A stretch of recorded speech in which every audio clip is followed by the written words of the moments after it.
Hello everyone, welcome back again. So today I'm going to be making abacha, which is also known as African salad. So watch as I make. So since I'll be using Ncha to prepare this abacha, I'll start by preparing my Ncha.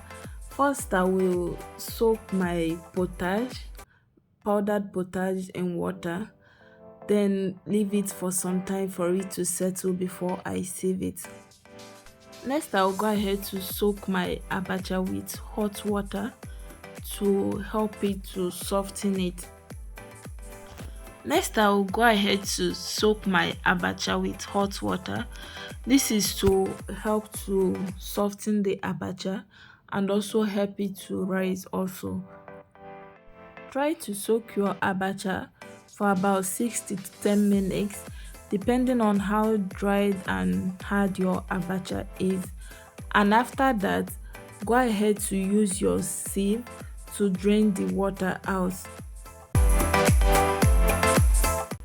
After your soak akamu, which is also known as potage in English, settle down, go ahead to use your sieve to take out the water only, then wash away the sand.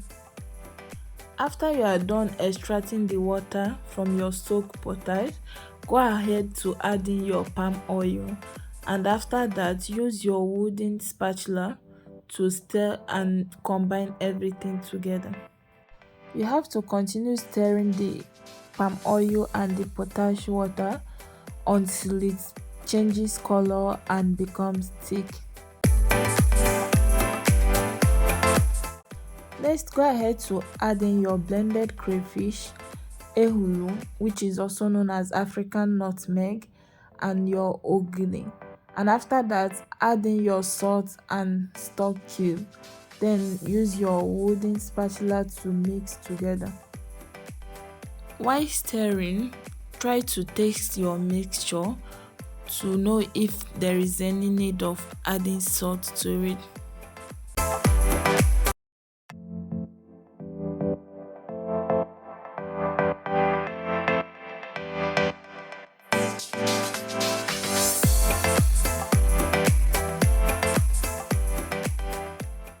After you are done mixing, go ahead to add in your soft abacha.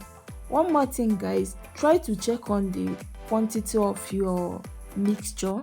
If it is excess for the abacha that you have, go ahead to scoop out some of it and preserve in your freezer. And after adding the abacha, use your wooden spoon to mix together.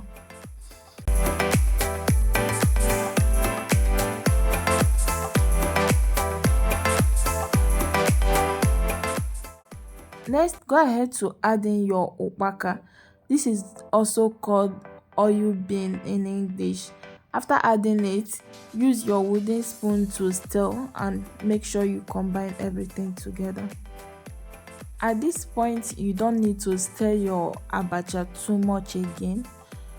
You just need to make sure the opaka mix well with the abacha, and after that, your abacha is ready to be served.